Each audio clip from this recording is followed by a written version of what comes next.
अस्सलाम वालेकुम। उम्मीद है आप सब खैरियत से होंगे। खुशामदीद आपका हमारे चैनल दियार उर्दू में। आज हम लोग उर्दू का एक काफ़ी अहम टॉपिक उर्दू की पैदाइश के मुतालिक मुख्तलिफ़ नज़रियात के हवाले से गुफ्तगू करेंगे। ये मौजू काफ़ी अहम है क्योंकि जब भी जो भी उर्दू लिटरेचर पढ़ता है, उर्दू अदब पढ़ता है, तो सबसे पहले उसे उर्दू की तारीख़ का मुताला गहराई के साथ करना पड़ता है। अगर आप यूजीसी नेट जेआरएफ की बात करें तो उसमें भी जो फ़र्स्ट यूनिट है उसमें ये ख़ासा अहम टॉपिक है, या आप अगर आरएमएलयू के उस निसाब की बात करें तो उसमें भी जो बीए का फ़र्स्ट सेमेस्टर का सिलेबस है उसमें भी ये टॉपिक शामिल है। एमए का फ़र्स्ट सेमेस्टर है उसमें भी ये टॉपिक डिटेल में आपको पढ़ना होता है। इसी तरह से मौलाना आज़ाद नेशनल यूनिवर्सिटी की बात करें या कोई भी यूजी और पीजी के जो इम्तिहानात हैं उन सब के हवाले से, उन सब के निसाब के हवाले से टीजीटी, पीजीटी, बीएड वगैरह सब में ये पूछा जाने वाला और काम आने वाला मौजू है। तो आज हम लोग इस पर आराम से गुफ्तगू करेंगे और देखेंगे कि उर्दू के पैदाइश के हवाले से किस माहिरीन अदब ने कौन सा नज़रिया पेश किया है। तो अगर बात करें उर्दू ज़बान की इब्तिदा के मुख्तलिफ़ नज़रियात की, तो ज़बान के माहिरीन और मुहक्किकीन ने अपने अपने तौर पर उर्दू का माखज़ ब्रज भाषा, खड़ी बोली, हरियाणी, पंजाबी, दक्कनी, गुजराती और सिंधी वग़ैरह ज़बानों और बोलियों को करार दिया है। देखा जाए तो ये इख्तिलाफ़ात उर्दू और दूसरी ज़बानों के दरमियान पाई जाने वाली मुशाबहत की वजह से पैदा होते हैं, लेकिन इस बात पर सबका इत्तेफाक है कि बाहर से आने वाली कौमों और मकामी लोगों के समाजी, माशरती, सियासी और तिजारती मेल जोल से उर्दू ज़बान वजूद में आई। इस मेल जोल से जो मखलूत ज़बान पैदा हुई, यानी मिली जुली ज़बान पैदा हुई, वो शुरू में हिंदी, हिंदवी, दहलवी, गुजरी, दक्कनी, रेख्ता, उर्दू मुअल्ला कहलाई और बाद में यही उर्दू के नाम से सामने आई, यानी ज़बान वजूद में आई। तो इस तरह से ये जितने भी नाम हमने यहाँ पे पढ़े, जैसे कि हिंदी है, हिंदवी है, दहलवी, गुजरी, दक्कनी, ये सब उर्दू के कदीम नाम हैं।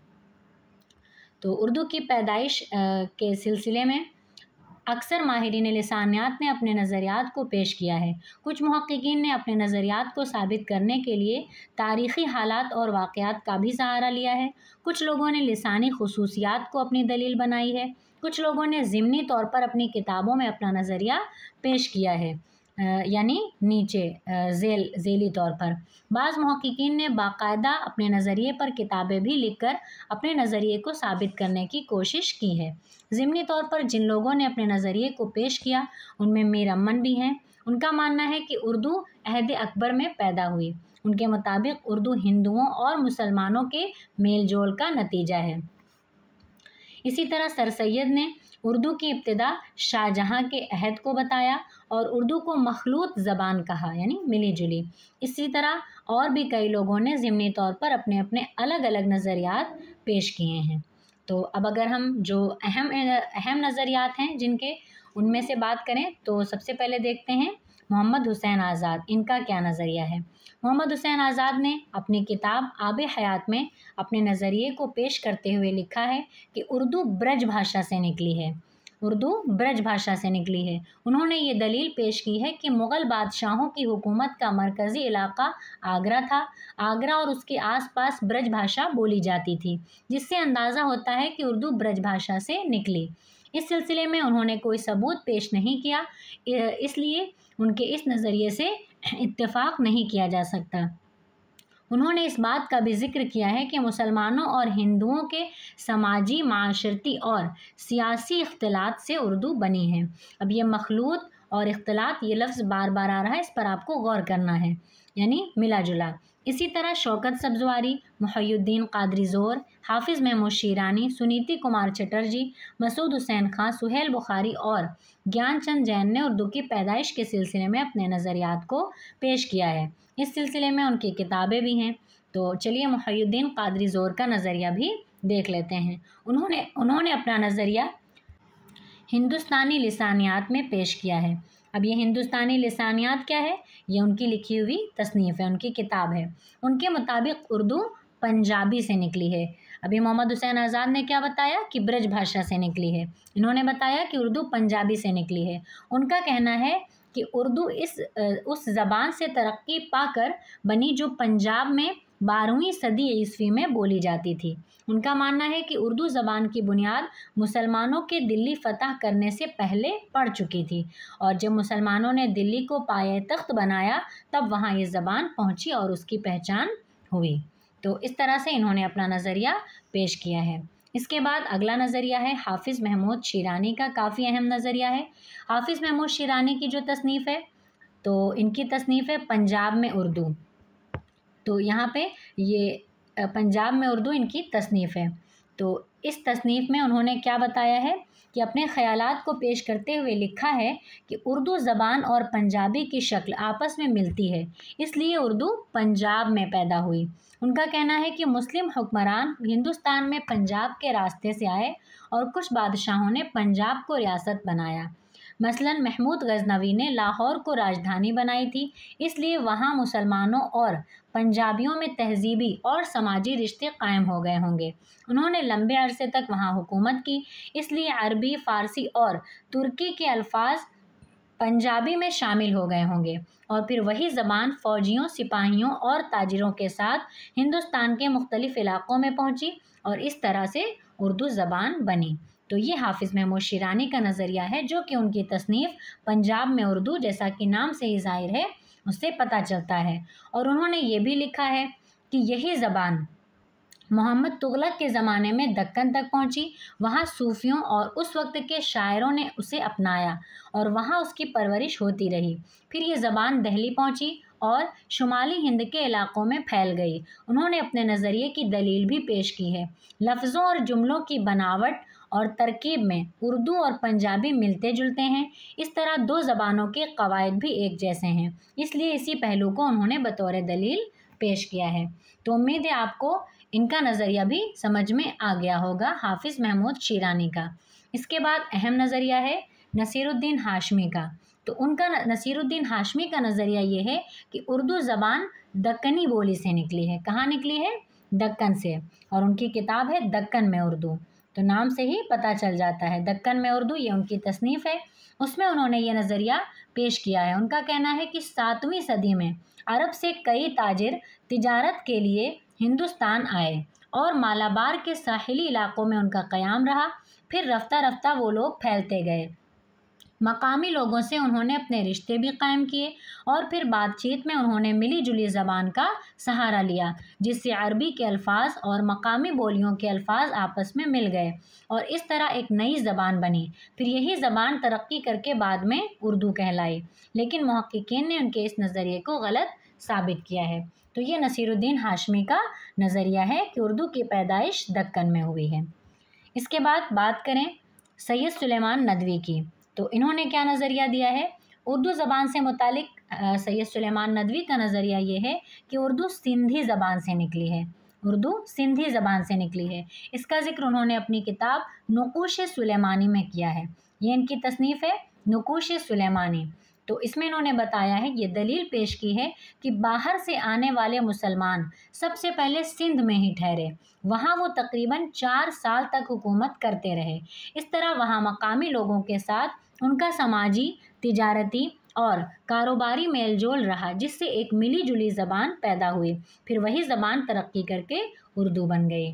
तो सैयद सुलेमान नदवी का नज़रिया है कि उर्दू सिंध में पैदा हुई है, सिंध से निकली है और इन्होंने ये नज़रिया पेश किया है अपनी तसनीफ़ नुकूश सुलेमानी में। इसके बाद बात करें शौकत सब्ज़वारी की। तो शौकत सब्ज़वारी इनकी किताब है उर्दू ज़बान का इर्तिक़ा। इनकी तसनीफ़ का नाम है। ये तसनीफ़ात भी आपको अच्छे से याद करना है, क्योंकि कम्पिटिटिव एग्ज़ाम्स या यूजी पीजी के जितने भी एग्ज़ाम्स हैं सब में ये तसानीफ़ बहुत अहम है और सब में बार बार रिपीटेडली ये क्वेश्चंस पूछे जाते हैं। तो शौकत सब्ज़वारी ने अपनी किताब उर्दू ज़बान का इर्तिक़ा में ये नज़रिया पेश किया है कि उर्दू ज़बान पाली से निकली है, लेकिन बाद में ख़ुद ही इसे रद्द कर दिया और अपनी दूसरी किताब दास्तान ज़बान उर्दू में उन्होंने उर्दू को खड़ी बोली पर मबनी करार दिया है। इसे उन्होंने हिंदुस्तानी भी कहा है। ये बोली दिल्ली और मेरठ के आसपास बोली जाती थी और उर्दू इसी खड़ी बोली की तरक्की याफ्ता शक्ल है। उन्होंने इस इस नज़रिए पर मुदल्लल गुफ्तगू की है, यानी दलील के साथ, और दूसरे माहिरीन के नज़रियात पर भी गुफ्तगू की है। तो ये शौकत सब्ज़वारी का नज़रिया है। इसके बाद बात करें मसूद हुसैन ख़ान की, तो उनका नज़रिया ये है, यानी मसूद हुसैन ख़ान का नज़रिया ये है कि उर्दू ज़बान की बुनियाद खड़ी बोली है। उन्होंने ये नज़रिया अपने एक मज़मून में पेश किया है, लेकिन उन्होंने इसे ख़ास नहीं किया, बल्कि उनका मानना है कि उर्दू की पैदाइश दहली के आसपास हुई, और दहली के आसपास 4 बोलियां बोली जाती थीं। वो 4 बोलियां कौन कौन सी हैं? खड़ी बोली, हरियाणी, मेवाती और ब्रज भाषा हैं। तो उनका कहना है कि इन चारों बोलियों ने उर्दू पर मुख्तलिफ अदवार में, यानी अलग अलग दौर में अपने असरात डाले। इसी पर मसूद हुसैन ख़ान ने अपना नज़रिया कायम किया कि नवाहे दिल्ली की ये 4 बोलियां उर्दू का सरे चश्मा हैं और दिल्ली मुअल्लिद है, यानी उसकी पैदाइश की जगह दिल्ली है। इन बोलियों में खड़ी बोली को बुनियादी हैसियत हासिल है। तो ये मसूद हुसैन ख़ान का नज़रिया है। बात करें सुहेल अहमद बुखारी की, तो इनका नज़रिया क्या है? उन्होंने शुरू में अपने एक मज़मून उर्दू का कदीम तरीन अदब, इसमें अपना नज़रिया पेश किया है कि उर्दू की असल खड़ी बोली है और उर्दू हिंदी खड़ी बोली के 2 रूप हैं। लेकिन बाद में उन्होंने अपनी किताब उर्दू के रूप में अलग नज़रिया पेश किया है। वो ये कि उर्दू हिंद आर्याई नहीं बल्कि द्राविड़ी ख़ानदान की ज़बान है। यानी अक्सर माहिरीन का मानना है, जितने भी हैं माहिरीन लिसानियात, कि हिंद आर्याई से निकली है, लेकिन ये क्या कह रहे हैं? द्राविड़ी ख़ानदान की ज़बान है और इसकी पैदा होने की जगह उड़ीसा है। कहाँ पैदा हुई है? उड़ीसा में।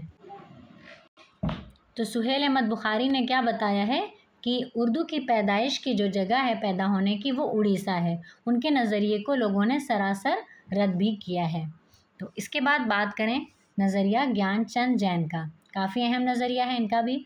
उन्होंने उर्दू की असल खड़ी बोली को करार दिया है।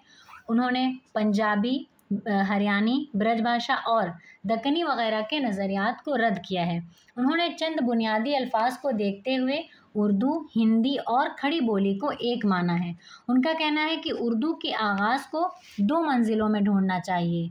अव्वल खड़ी बोली का आगाज़, दूसरे खड़ी बोली में अरबी फ़ारसी लफ्ज़ों का शुमूल, जिसका नाम उर्दू हो जाता है। बहरहाल मजमूई तौर पर देखा जाए तो ज़्यादातर माहिरीन ने खड़ी बोली को उर्दू की असल करार दिया है। बहुत से लोगों ने इस नज़रिए को सही भी माना है, किसी ने खड़ी बोली के असरात से इनकार भी नहीं किया है। यानी अक्सर का मानना है कि उर्दू पर खड़ी बोली के असरात ज़्यादा रहे। इस तरह ज़्यादा लोगों की राय यही रही कि उर्दू ज़बान खड़ी बोली से निकली, जो कि दहली के आसपास बोली जाती थी। दिल्ली के आसपास बोली जाती थी, यानी जो मसूद हुसैन ख़ान का नज़रिया है उसकी भी तरदीद ज़्यादातर अगर देखा जाए तो किसी ने नहीं की है। तो इस तरह से हमने जितने भी अहम नज़रियात हैं उर्दू की पैदाइश के हवाले से, उन पर गुफ्तगू की। उम्मीद है कि आप लोगों को अच्छा लगा होगा, वीडियो अच्छी लगी होगी और ये बातें समझ में भी आई होंगी। और अगर नहीं समझ में आती हैं तो कमेंट में बताइए, और वीडियो को रिपीटेडली देखिए। और उर्दू पढ़ने वालों के लिए, जितने भी स्टूडेंट्स उर्दू के हैं, उन सब के लिए ये काफ़ी अहम टॉपिक है और इसको आप अच्छे से पढ़िए। और इससे रिलेटेड क्वेश्चंस अगर आपको देखना है तो वो भी हमारे चैनल पे मिल जाएंगे, या यूजीसी नेट जेआरएफ में किस तरह के सवालात आते हैं उसके PYQs, वो सब चैनल पे आप विज़िट करेंगे तो आपको मिल जाएंगे। तो इस तरह से हमारी आज की गुफ्तगू ख़त्म होती है यहीं पे। और हमारे चैनल दयारे उर्दू से जुड़े रहिए। जिसने अब तक सब्सक्राइब नहीं किया है वो कर लीजिए और शेयर कीजिएगा और लाइक ज़रूर कीजिएगा। मिलते हैं अगले वीडियो में, तब तक के लिए अल्लाह हाफ़िज़। अस्सलामु अलैकुम वरहमतुल्लाहि वबरकातुहू।